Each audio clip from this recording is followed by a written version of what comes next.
Jemaat milik Tuhan, selamat pagi. Sebelum ibadah kita mulai, akan kami bacakan warta jemaat untuk Minggu tanggal 4 Juli 2021. Warta jemaat yang pertama yaitu warga berulang tahun di minggu ini. Yang pertama, Ibu Kristina Triwidi Hastuti, berulang tahun tanggal 4. Yang kedua yaitu Bapak Eko Yulianto Krisyadi, berulang tahun tanggal 5. Yang ketiga Ibu Yulia Dwi Arfiani, berulang tahun tanggal 6. Yang keempat Saudara Julius Dwi Purnomo, berulang tahun tanggal 6. Yang kelima yaitu Ibu Sri Andasih, berulang tahun tanggal 7. Yang keenam Ananda Felicia Gita Kinanti, berulang tahun tanggal 7. Saudara Enggar Prastyo, berulang tahun tanggal 8. Yang ke-8 Ibu Sarwi Wiwi, berulang tahun tanggal 10. Yang ke-9 Ibu Yohana Yuliani Widi Asmoro, berulang tahun tanggal 10. Dan yang terakhir yaitu Ibu Yudia Prati Ningtyas, berulang tahun tanggal 10. Majelis dan jemaat mengucapkan selamat ulang tahun, Tuhan memberkati. Demikian warta jemaat yang bisa kami bacakan. Untuk selengkapnya Bapak Ibu bisa membaca warta jemaat yang telah disediakan oleh gereja. Bapak Ibu yang dikasihi Tuhan Kristus, ibadah minggu ini diberi tema yaitu dikuatkan dalam kelemahan. Jemaat, mari kita saat hening sejenak.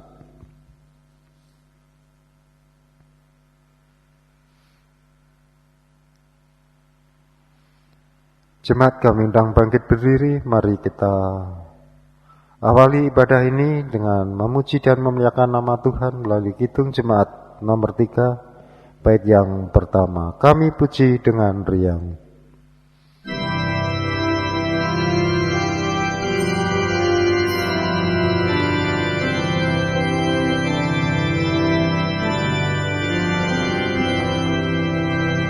Kami puji dengan riang, Dikau Allah yang besar. Bagai bunga terima siang, hati kami pun mekar. Kabut dosa dan derita, kebimbangan pralena, sukaya abadi, sinarmu menyerang. Ibadah minggu ini kita sucikan dengan pengakuan Tuhan yang menciptakan langit dan bumi adalah sumber pertolongan kami. Kasih karunia dan damai sejahtera dari Allah Bapa kita dan Tuhan Yesus Kristus ada pada saudara sekalian. Amin.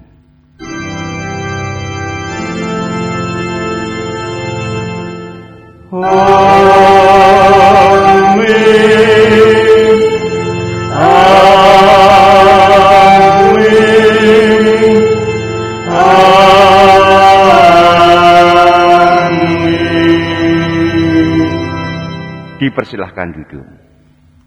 Kita ungkapkan rasa syukur kita akui cinta kasihnya terus diberikan, memberi kekuatan dalam hidup kita, dalam menghadapi berbagai macam tantangan. Mari kita memuji dengan menggunakan bait yang ketiga dan yang keempat. Semuanya yang kau cipta memantulkan sinarmu.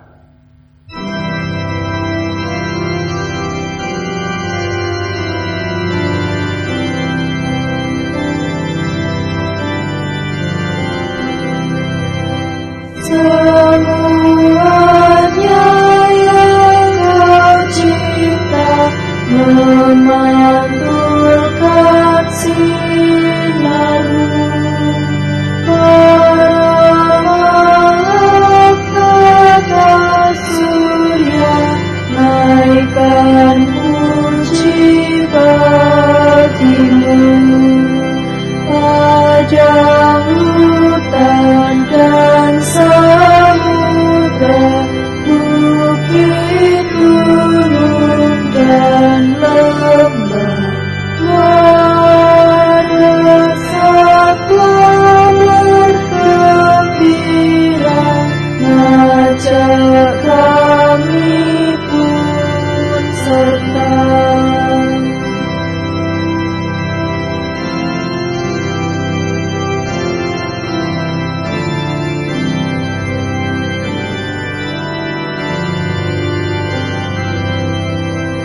Mari kita pun memuji dengan suara megah, menyanyikan kuasa kasih yang teguh serta tetap.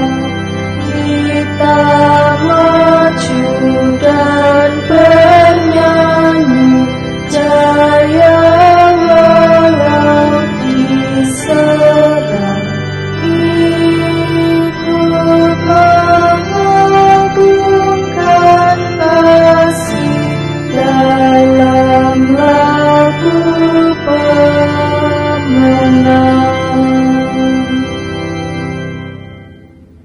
Mari kita mengakui dosa dan pelanggaran kita. Hukum kasih melalui Matius 22 ayat 37 sampai 40 yang demikian firman Tuhan. Jawab Yesus kepadanya, "Kasihilah Tuhan Allahmu dengan segenap hatimu, dan dengan segenap jiwamu, dan dengan segenap akal budimu. Itulah hukum yang terutama dan yang pertama. Dan hukum yang kedua yang sama dengan itu ialah, kasihilah sesama manusia seperti dirimu sendiri."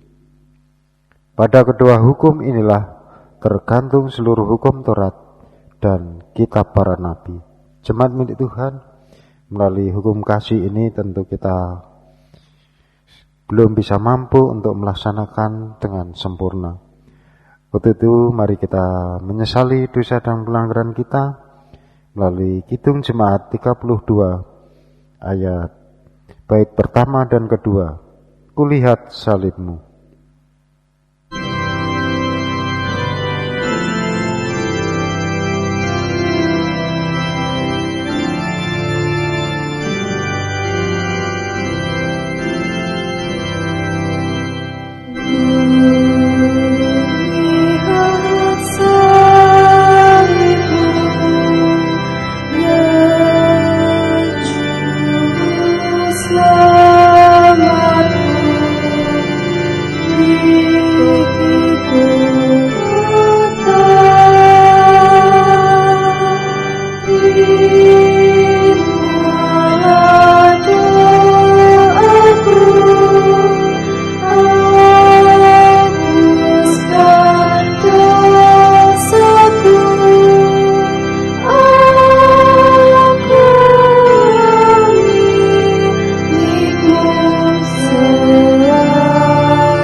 Setelah kita mengakui dosa dan pelanggaran kita, Tuhan juga mengasihi kepada kita. Kita diberikan berita anugerah dan petunjuk hidup baru. Berita anugerah kita ambilkan dari 2 Samuel 5 ayat 1 sampai 5, dilanjutkan ayat 9 sampai 10, yang demikian firman Tuhan. Lalu datanglah segala suku Israel kepada Daud di Hebron dan berkata, "Ketahuilah, kami ini darah dagingmu. Telah lama ketika Saul memerintah atas kami, engkaulah yang memimpin segala gerakan orang Israel. Dan Tuhan telah berfirman kepadamu, engkaulah yang harus menggembalakan umatku Israel, dan engkaulah yang menjadi raja atas Israel." Maka datanglah semua tua-tua Israel menghadap raja di Hebron. Lalu Raja Daud mengadakan perjanjian dengan mereka di Hebron di hadapan Tuhan. Kemudian mereka mengurapi Daud menjadi raja atas Israel. Daud berumur 30 tahun pada waktu ia menjadi raja. 40 tahun lamanya ia memerintah. Di Hebron ia memerintah atas Yehuda 7 tahun 6 bulan. Dan di Yerusalem ia memerintah 33 tahun atas seluruh Israel dan Yehuda. Dan Daud menetap di kubu pertahanan itu dan menamainya Kota Daud. Ia memperkuatnya sekelilingnya mulai dari Milo ke bagian dalam. Lalu makin lama makin besarlah kuasa Daud, sebab Tuhan Allah semesta alam menyertainya. Jemaat milik Tuhan, petunjuk hidup baru kita ambilkan juga dari 2 Korintus 12 ayatnya yang kedua sampai 10.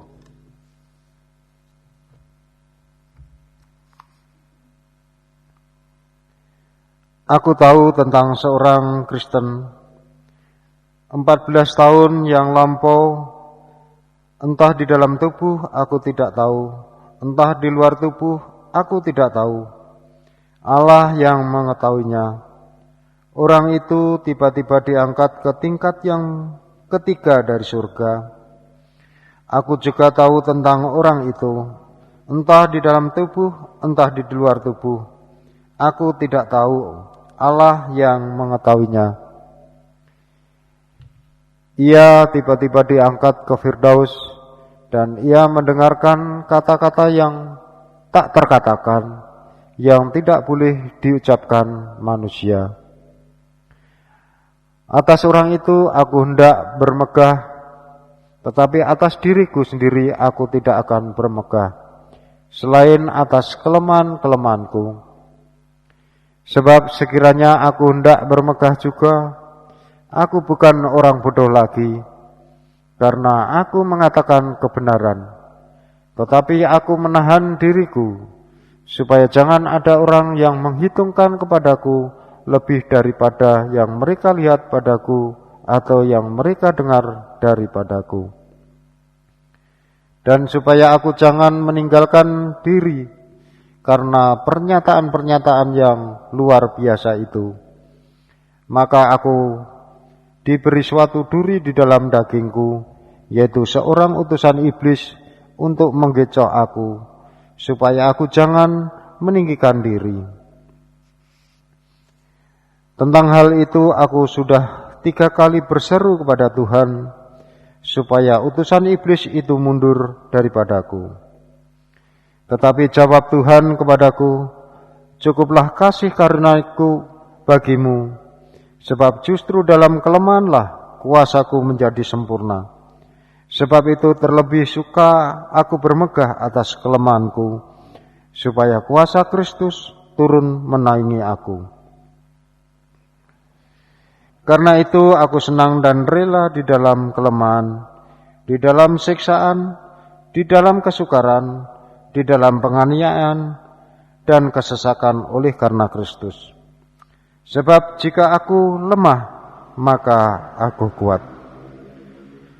Jemaat milik Tuhan, demikian berita anugerah dan petunjuk hidup baru. Mari kita sanggupi, kita memuji dan memuliakan nama Tuhan melalui Kidung Jemaat 251. Kita nyanyikan bait 1 dan 4. Maju berjuanglah terus.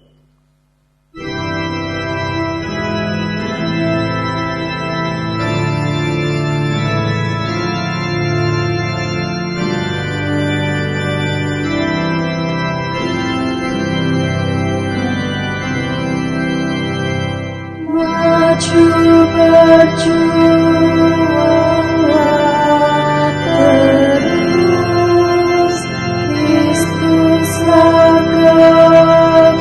kekuatanmu, hingga tercapai akhirnya mahkota hidup yang bakal.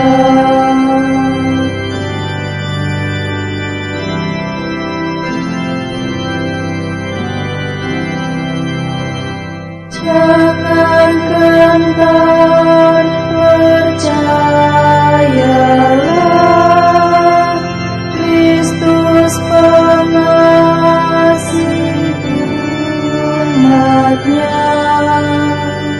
Imanilah dengan teguh, Kristus segala bagimu. Jemaat terkasih, waktu indah Tuhan berikan untuk kita untuk menyatakan rasa syukur kita melalui persembahan yang sebentar lagi akan kita kumpulkan bersama-sama. Adapun ayat pengantar terambil dari Mazmur pasal 48. Sion, kota Allah. Nyanyian Mazmur Bani Korah. Besarlah Tuhan dan sangat terpuji di kota Allah kita. Gunungnya yang kudus, yang menjulang permai, adalah kegirangan bagi seluruh bumi. Gunung Sion itu jauh di sebelah utara, kota Raja Besar. Dalam puri-purinya, Allah memperkenalkan dirinya sebagai benteng. Sebab lihat, raja-raja datang berkumpul, mereka bersama-sama berjalan maju. Demi mereka melihatnya, mereka tercengang-cengang, terkejut, lalu lari kebingungan. Kegentaran menimpa mereka di sana. Mereka kesakitan, seperti perempuan yang hendak melahirkan. Dengan angin timur engkau memecahkan kapal-kapal Tarsis. Seperti yang telah kita dengar, demikianlah juga kita lihat di kota Tuhan semesta alam, di kota Allah kita. Allah menegakkannya untuk selama-lamanya. Kami mengingat, ya Allah, kasih setiamu di dalam bait-Mu. Seperti namamu, ya Allah, demikianlah kemasyuranmu sampai ke ujung bumi. Tangan kananmu penuh dengan keadilan. Biarlah gunung Sion bersuka cita. Biarlah anak-anak perempuan Yehuda bersorak-sorak oleh karena penghukumanmu. Kelilingilah Sion dan edarilah dia. Hitunglah menaranya. Perhatikanlah temboknya. Jalanilah puri-purinya, supaya kamu dapat menceritakannya kepada angkatan yang kemudian. Sesungguhnya inilah Allah. Allah kitalah dia seterusnya dan untuk selamanya. Dialah yang memimpin kita. Demikian ayat pengantar yang terambil dari Mazmur 48, dan mari kita mengumpulkan persembahan kita seraya dengan iringan pujian dari Kidung Jemaat nomor 450, kita pujikan bait 1 dan 4. Hidup kita yang benar.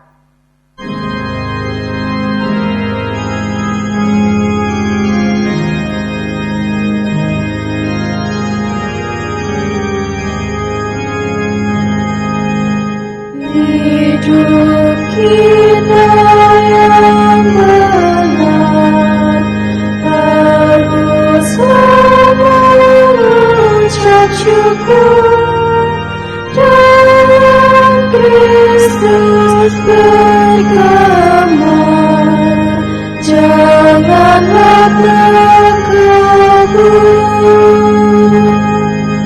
Dalam susah pun senang, dalam segala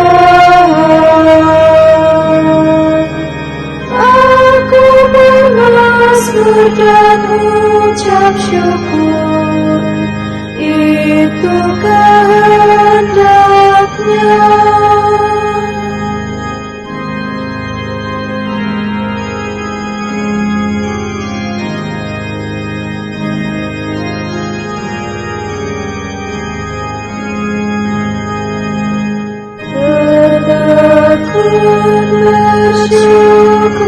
Bersyukurlah hingga suaranya kau dengar, sungguh indah anakku, ungkap bersyukurmu.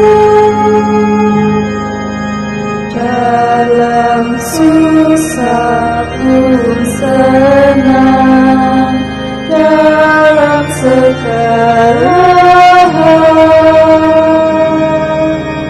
aku bermasmur dan ucap syukur, itu kehendaknya. Jemaat dimohon berdiri, mari kita serahkan persembahan ini di dalam doa. Saya hantarkan. Bapa, segala kebaikan Tuhan boleh kami rasakan, segala kasih karunia Tuhan boleh kami terima. Pemeliharaan Tuhan juga boleh terus kami rasakan di dalam kehidupan kami. Untuk itu Tuhan, di dalam ibadah ini, kami ingin mewujud nyatakan rasa syukur kami, rasa terima kasih kami di dalam persembahan yang boleh kami kumpulkan.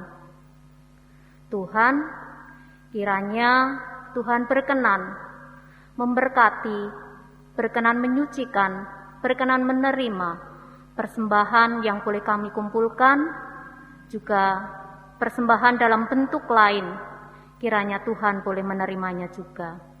Dan jikalau Tuhan, di dalam kami mempersembahkan ini, ada kekurangan, ada dosa, hal-hal yang tidak berkenan di hadapan Tuhan, tolong Tuhan, kiranya Tuhan berkenan mengampuni kami, dan memampukan kami untuk melakukan atau memberikan persembahan dengan lebih benar lagi.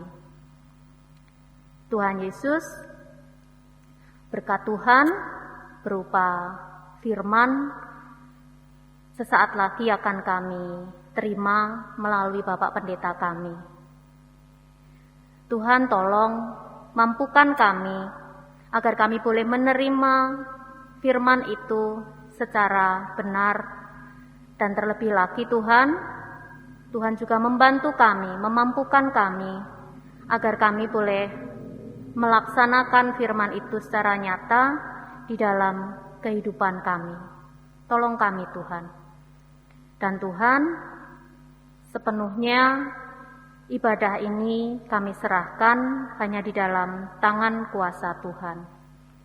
Terima kasih Tuhan, terima kasih.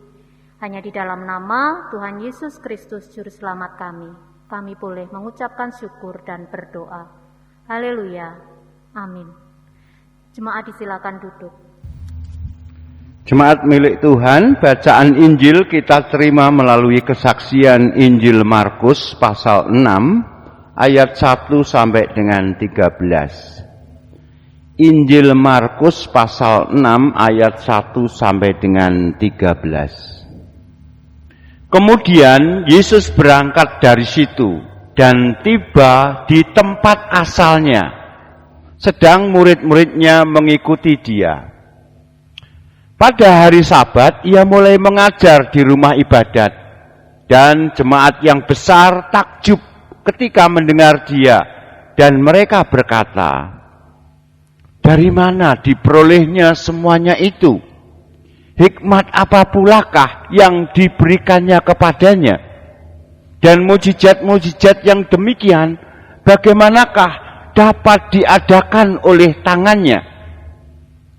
Bukankah ia ini tukang kayu, anak Maria, saudara Yakobus, Yoses, Yudas, dan Simon? Dan bukankah saudara-saudaranya yang perempuan ada bersama kita? Lalu mereka kecewa dan menolak dia. Maka Yesus berkata kepada mereka, seorang nabi dihormati di mana-mana, kecuali di tempat asalnya sendiri, di antara kaum keluarganya dan di rumahnya. Ia tidak dapat mengadakan satu mujizat pun di sana, kecuali menyembuhkan beberapa orang sakit dengan meletakkan tangannya atas mereka. Ia merasa heran atas ketidakpercayaan mereka. Lalu Yesus berjalan keliling dari desa ke desa sambil mengajar. Ia memanggil ke-12 murid itu dan mengutus mereka berdua-dua. Ia memberi mereka kuasa atas roh-roh jahat dan berpesan kepada mereka supaya jangan membawa apa-apa dalam perjalanan mereka, kecuali tongkat, roti pun jangan, bekal pun jangan, uang dalam ikat pinggang pun jangan. Boleh memakai alas kaki, tetapi jangan memakai 2 baju. Katanya selanjutnya kepada mereka, kalau di suatu tempat kamu sudah diterima dalam suatu rumah, tinggallah di situ sampai kamu berangkat dari tempat itu. Dan kalau ada satu tempat yang tidak mau menerima kamu, dan kalau mereka tidak mau mendengarkan kamu, keluarlah dari situ dan kebaskanlah debu yang di kakimu sebagai peringatan bagi mereka. Lalu pergilah mereka memberitakan bahwa orang harus bertobat, dan mereka mengusir banyak setan dan mengoles banyak orang sakit dengan minyak dan menyembuhkan mereka. Yang berbahagia ialah mereka yang mendengarkan firman Tuhan dan yang memelihara. Haleluya. Amin.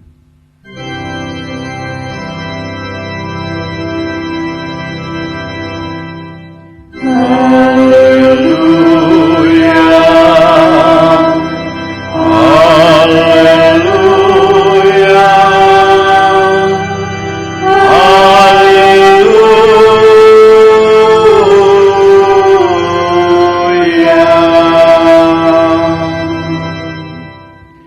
Dikuatkan dalam kelemahan. Sering kasih di situasi pandemi yang menimbulkan krisis berbagai multidimensi ini, tidak ada seorang pun yang merasa tidak membutuhkan kekuatan, membutuhkan perlindungan, penjagaan. Sebagaimana yang tadi disaksikan dalam bacaan 2 Samuel dan Mazmur.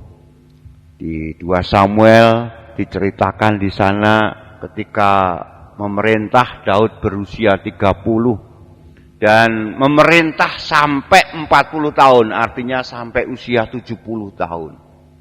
Dia berhasil memperkokoh kerajaannya, membuat tembok-tembok, membuat benteng dan menara. Dan itu diceritakan juga dalam Mazmur 48. Dia mengakui kalau Tuhanlah pelindung, Tuhanlah benteng, Tuhanlah tembok pertahanan. Lah saudara kasih, di situasi saat ini kita tidak menggumuli iman dan peran pengalaman iman supaya kita dikuatkan. Bagaimana supaya kita dikuatkan di tengah-tengah kelemahan multidimensi ini? Ini mungkin saudara-saudara bisa mengatakan kelemahan secara fisik, kelemahan secara mental karena situasinya, kelemahan secara spiritual, relasional, tidak terjaga, tidak terpelihara, dan sebagainya. Terima kasih, mari kita belajar terkhusus dari 2 bacaan saja. Karena kalau dari 2 Samuel dan Mazmur itu intinya hanya satu. Bagaimana kita menjadikan Allah sebagai benteng pertahanan. Sebagai tembok yang melindungi kita. Nah, jadi saya mau mengajak kita fokus 2 Korintus dan Injil Markus. Bapak Ibu, sekali lagi saya katakan penekanan dari 2 bacaan 2 Korintus dan Markus ini adalah soal peran iman. Jadi kita mampu menghubungkan antara kelemahan dan kekuatan itu karena iman. Melalui iman kita diubah dan dikuatkan. Melalui iman kita dimampukan untuk menghadapi tantangan secara kreatif. Bahkan tantangan yang seolah-olah atau yang mungkin tidak dapat diubah. Tapi kita mampu menghadapinya, kuat menghadapinya. Bahkan kita diberi daya kreatif untuk menghadapinya. Karena melalui imanlah kita akan mendapatkan kemungkinan, melalui imanlah kita akan melihat adanya kandungan karya ilahi yang dapat kita lihat dalam situasi yang menantang kita. Mari kita perhatikan hal itu secara lugas dalam 2 Korintus 12 tadi. Ini adalah kesaksian pribadi dari Paulus. Dalam 2 Korintus 12 ini Paulus mengkaitkan adanya hubungan antara kerendahan hati, kesetiaan, dan tersedianya perlindungan ilahi. Tersedianya jaminan ilahi. 3 itu dirangkai oleh Paulus. Paulus menceritakan pengalaman mistik seorang Kristen. Pengalaman iman seorang Kristen. Dan kemungkinan besar itu adalah pengalaman dirinya. Mungkin itu adalah seperti pengalaman sakratul maut. Karena dia menceritakan dia naik di surga tingkat yang ketiga. Paulus tidak menggambarkan secara jelas sifat dari pengalaman imannya. Tetapi dia menegaskan. Dia melihat suatu kebenaran ilahi. Dia mendengar kata-kata yang tidak boleh diucapkan manusia. Artinya apa? Dia bisa keluar dari pengalaman sehari-hari dan mengalami pengalaman ilahi. Dia mencatat pengalaman iman itu bisa menggoda seorang jatuh pada kesombongan. Dan ini menjadi warning bagi kita, orang-orang yang pernah punya pengalaman iman, terkhusus melihat kemuliaan, melihat kemurahan dan berkat Tuhan. Seseorang bisa jatuh dalam kesombongan dan kesombongan itu akan memisahkan dirinya dengan umat Kristen yang lain. Nah, Paulus mengatakan, saya tidak mau bermegah dalam itu. Saya justru bermegah dalam kelemahan saya. Oleh karena itu Paulus mengatakan, saya memang mengalami kemajuan dalam iman. Karena saya punya pengalaman iman. Tetapi dia jujur mengatakan ada sebuah penyakit yang diberikan dalam tubuhnya. Ada utusan setan yang menggocoh tubuhnya. Sehingga situasi itu membuat dia harus belajar rendah hati. Karena itu akan mengingatkan dia sesama juga punya kelemahan. Sesama juga punya keterbatasan. Sesama juga tidak sempurna. Paulus juga meskipun punya pengalaman iman yang hebat, tapi dia juga menerima suatu penyakit yang tidak tersembuhkan. Dan itu membuat dia bergantung penuh seperti Daud, seperti pemazmur tadi. Tuhan benteng, Tuhan tembok perlindungan. Dari sini saudara kasih, dari Daud, dari pemazmur, dari Paulus, kita bisa menyimpulkan orang suci itu suci justru karena dia terhubung dengan sesamanya. Baik dalam segala keajaiban yang dialami, dalam kemurahan Tuhan yang dialami, bahkan dalam rasa sakit, bahkan ketika mengalami penderitaan. Jadi kita terhubung dengan kemuliaan sesama kita, tapi juga terhubung dengan kelemahan sesama kita. Membuat kita tidak sombong secara rohani. Dan Paulus mengistilahkan penyakit itu seperti duri dalam daging. Bisa kita bayangkan seringkali duri dalam daging. Ketika kita menggerakkan sesuatu, duri itu akan menimbulkan rasa sakit. Dan itu tentu sesuatu yang sangat menyiksanya. Meskipun kita tidak tahu persis apa sebenarnya penyakit yang diderita oleh Paulus, tetapi Paulus mau mengatakan itu tidak terhindarkan. Penyakit dan rasa sakit itu terus-menerus ada dalam dirinya. Jadi Bapak Ibu, belajar dari Paulus sekali lagi, pengalaman spiritual, pengalaman iman, pengalaman ilahi ya, yang dirasakan, ternyata tidak membebaskan Paulus dari kelemahan dan kefanaannya. Paulus masih harus menghadapi keterbatasannya. Meskipun ia pernah memiliki suatu pengalaman iman yang luar biasa, naik di surga tingkat 3. Bahkan oleh Paulus dikatakan, pengalaman itu justru yang membuat saya berani menghadapi berbagai-bagai pencobaan. Pengalaman itu tidak membuat saya lalu menghindari penderitaan.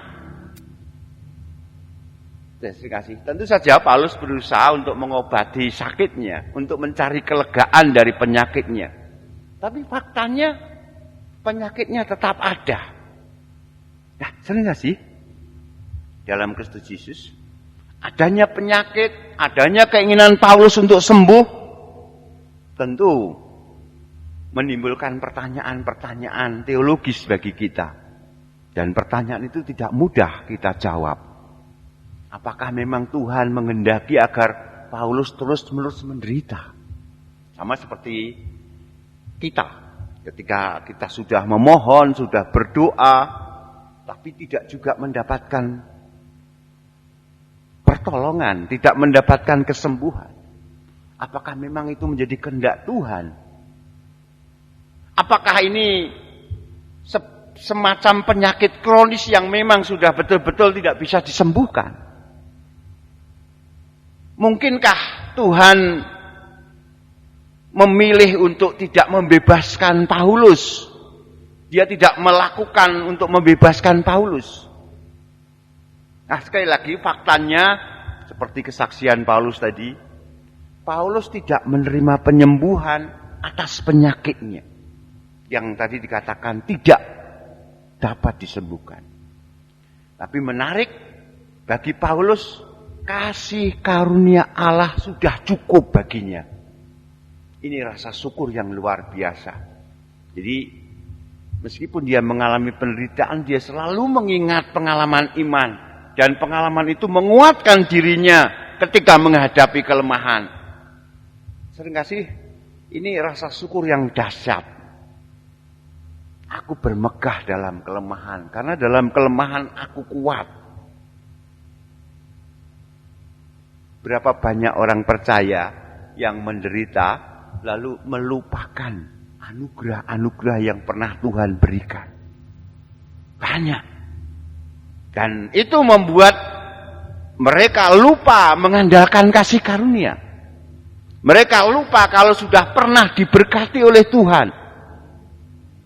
Jadi kita dijauhkan dari kesombongan, merasa unggul dalam sesuatu. Kita kehilangan rasa ketergantungan. Kita sebenarnya hanya mengandalkan kelemahan kita sendiri. Dan banyak orang tidak mengalami kekuatan ketika menghadapi penderitaan karena dia melupakan berkat Tuhan. Jadi di sini Paulus menganjurkan satu teologi yang saling ketergantungan antara iman dan pengalaman iman. Kita tidak bisa menghadapinya sendiri. Kita membutuhkan kekuatan yang lebih besar dari diri kita untuk menghadapi tantangan kita. Kekuatan kita bukan pada diri kita sendiri, tapi pada hubungan yang indah kita dengan Allah. Kekuatan kita ada ketika kita melakukan panggilan dari Allah. Kekuatan itu kita rasakan ketika kita menerima relasi dan dukungan dengan sesama kita. Ini beberapa hal yang seringkali dilupakan, sehingga orang percaya kehilangan kekuatannya. Karena dia tidak mengandalkan Allah, dia tidak melakukan panggilan Allah, seolah-olah penderitaannya itu menjadi semacam permisif. Saya kan sedang lemah, tidak mampu melakukan panggilan Tuhan. Saya kan sedang lemah, tidak mampu memohon dukungan atau mendapat support dari sama orang percaya. Ini pelajaran yang kita dapati dari bacaan 2 Korintus. Sementara itu dalam Injil Markus di sana menggambarkan suatu pertemuan yang aneh, saudara kasih. Pertemuan yang aneh antara Tuhan Yesus dengan tetangga sekampungnya.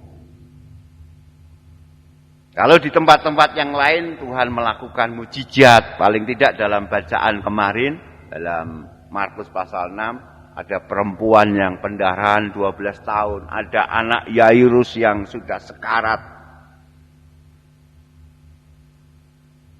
Tapi di mata orang-orang sekampung, mereka tetap memiliki suatu pandangan, dia kan tukang kayu. Dia kan anak Yusuf, saudara-saudara perempuannya ada bersama-sama dengan kita. Mereka tidak mampu melihat dalam kemanusiaan Yesus adalah keterwakilan Allah yang secara unik. Mereka memiliki ekspektasi yang sangat rendah pada diri Yesus. Dan ketika kita berekspektasi terlalu rendah, maka terhalanglah aliran berkat, terhalanglah curahan kekuatan, termasuk kekuatan penyembuhan ilahi. Jadi bahaya meremehkan hubungan itu juga akan tidak membuat kita lalu mendapatkan berkat Tuhan. Sekali lagi di pasal sebelumnya Tuhan Yesus diceritakan dia sudah membebaskan orang kerasukan setan, dia membebaskan anak Yairus, dia membebaskan wanita dengan penyakit pendarahan 12 tahun. Nah, jadi karena ada ekspektasi yang rendah, maka itu meminimalkan harapan mereka dan tidak punya harapan. Dan orang yang tidak punya harapan sebenarnya memang tidak layak untuk mendapatkan anugerah Tuhan. Nah, di sini kita ditanamkan untuk terus berpengharapan. Jadi kurangnya iman itu meminimalkan berkat. Kurangnya iman itu membatasi kekuatan ilahi. Karena seperti minggu kemarin saya ceritakan, penyembuhan, berkat Tuhan, pertolongan Tuhan itu melibatkan antara interaksi kita, respon manusia dengan kasih, dengan energi ilahi. Jadi ada perjumpaan yang sinergis melibatkan interaksi manusia dan berkat dari Tuhan. Jadi iman akan membuka pintu bagi kita tersedianya energi ilahi. Iman membuat kita memiliki wawasan dan persepsi yang baru tentang segala sesuatu. Sehingga hati dan pikiran kita terbuka pada kemungkinan, pada kekuatan yang datang dari Tuhan, yang hadir dalam hidup kita. Jadi orang yang tidak berpengharapan, orang yang kurang iman, pada dasarnya dia menutup seluruh pintu berkat bagi dirinya sendiri. Jadi tidak percaya itu dapat menutup kemungkinan karya ilahi dalam diri orang yang tidak percaya itu. Di sini kita bisa melihat ada hubungan yang linier antara iman kita dan terbukanya pertolongan. Terbukanya penyembuhan, terbukanya limpahan berkat dan kesejahteraan. Itu iman membuat perbedaan. Jadi kepercayaan atau iman itu adalah faktor yang sangat penting untuk terjadinya transformasi. Sama seperti kesaksian Paulus tadi, cerita dalam Injil Markus ini juga bisa memunculkan serangkaian pertanyaan. Seberapa penting toh iman kita itu dapat mendukung, mensupport, membentuk kesehatan diri kita secara jasmani, secara mental. Seberapa penting iman kita itu juga akan membentuk dan mempengaruhi, mensupport kesehatan orang lain.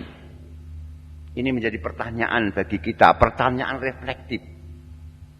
Itu sama dengan tadi orang-orang yang tidak berpengharapan akan menimbulkan efek domino negatif. Pesimisme, orang yang bersungut-sungut. Pertanyaan selanjutnya, apakah iman kita adalah yang menjadi faktor penyebab yang dapat membatasi dari upaya-upaya kita, bahkan doa kita?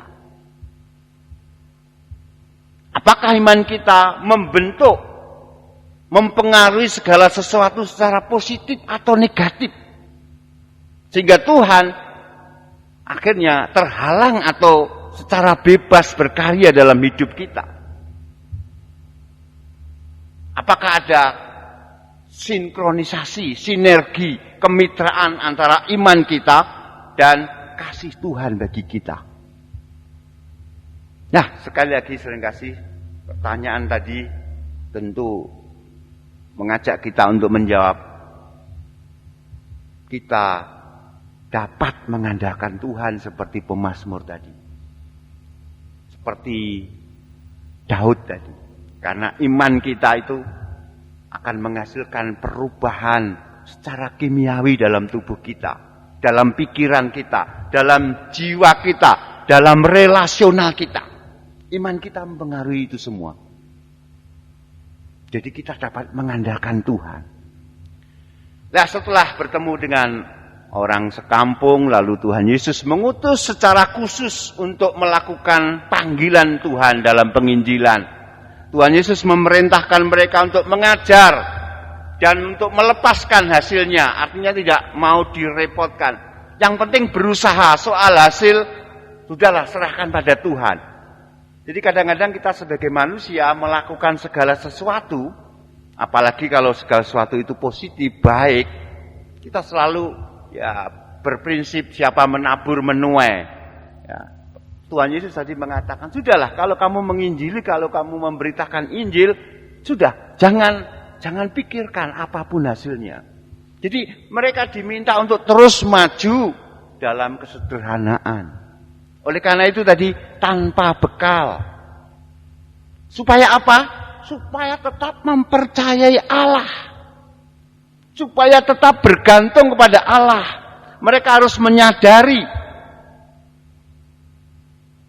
kebergantungannya pada Allah. Dan mereka tidak boleh dikendalikan oleh tanggapan orang terhadap apa yang mereka lakukan.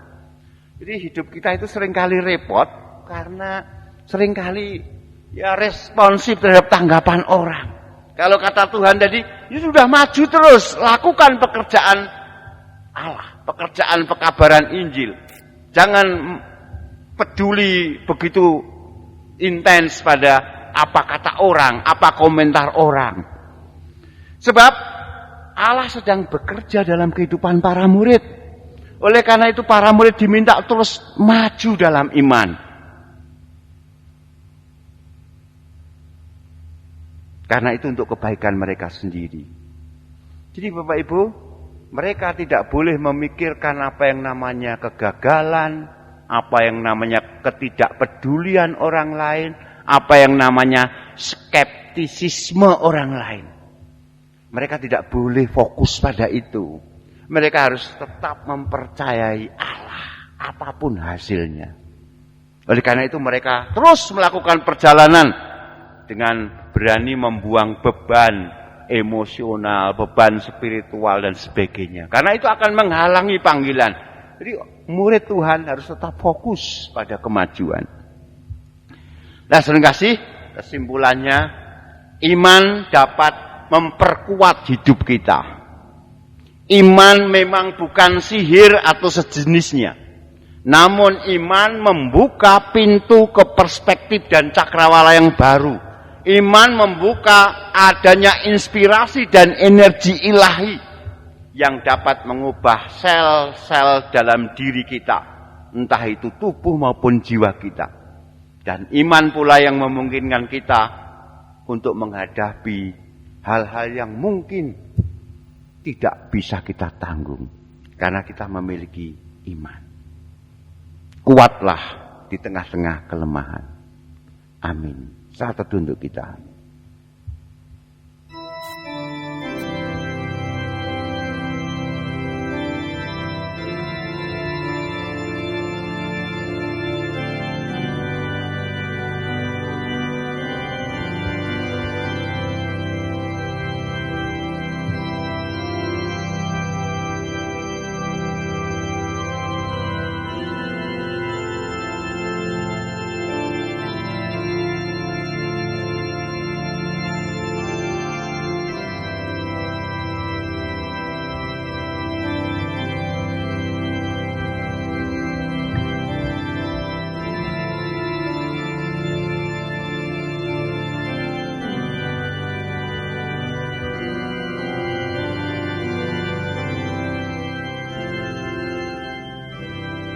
Kita sempurnakan doa-doa kita dengan doa Bapa kami bersama-sama. Bapa kami yang di surga, dikuduskanlah namamu, datanglah kerajaanmu, jadilah kehendak-mu di bumi seperti di surga. Berikanlah kami pada hari ini makanan kami yang secukupnya, dan ampunilah kami akan kesalahan kami, seperti kami juga mengampuni orang yang bersalah kepada kami. Dan janganlah membawa kami ke dalam pencobaan, tapi lepaskanlah kami daripada yang jahat. Karena Engkaulah yang punya kerajaan, dan kuasa, dan kemuliaan, sampai selama-lamanya. Amin. Jemaat kami undang untuk bangkit berdiri, kita nyanyikan nyanyian pengutusan, kekuatan, serta penghiburan.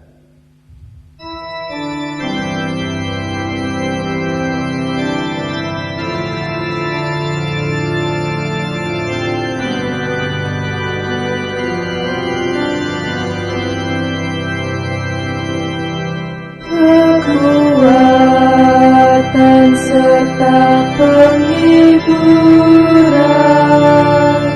diberikan Tuhan padaku.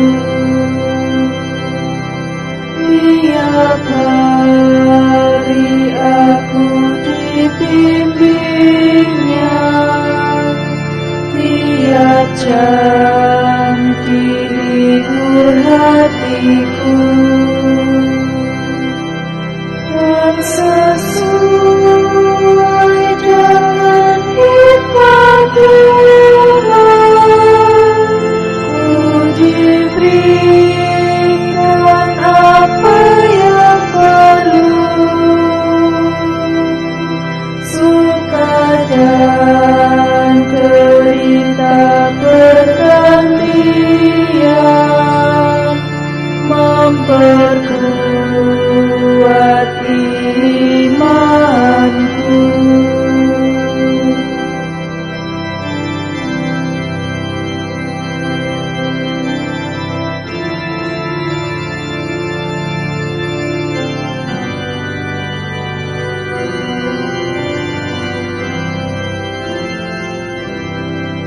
Tiap hari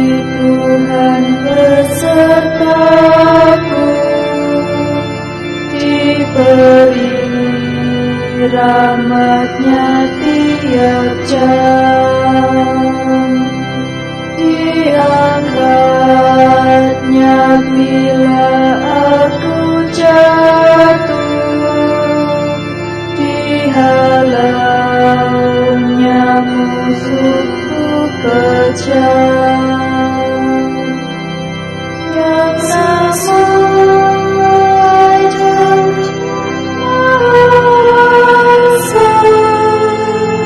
Bapa yang kekal dan abadi,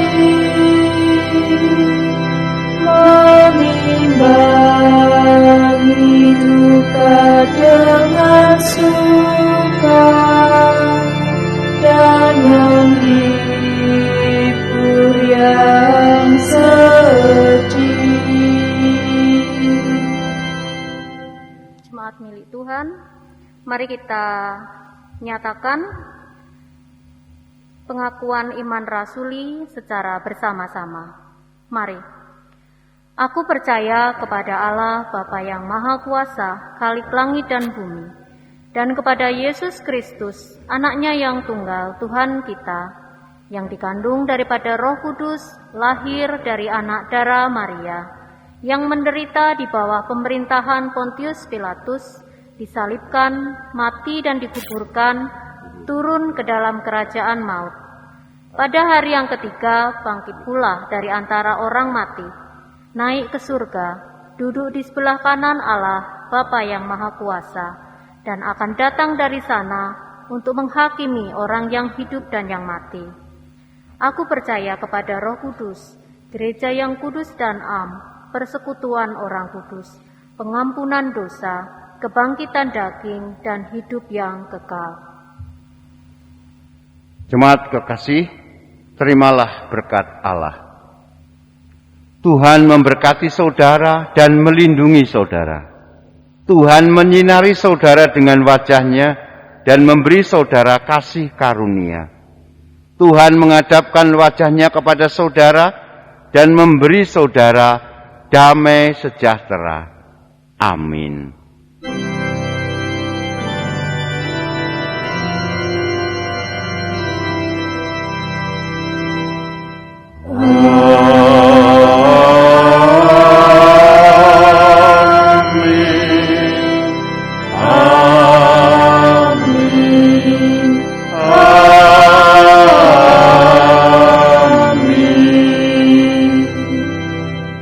Kita akhiri ibadah kita dengan nyanyian penutup Kidung Jemaat 413, Tuhan pimpin anakmu.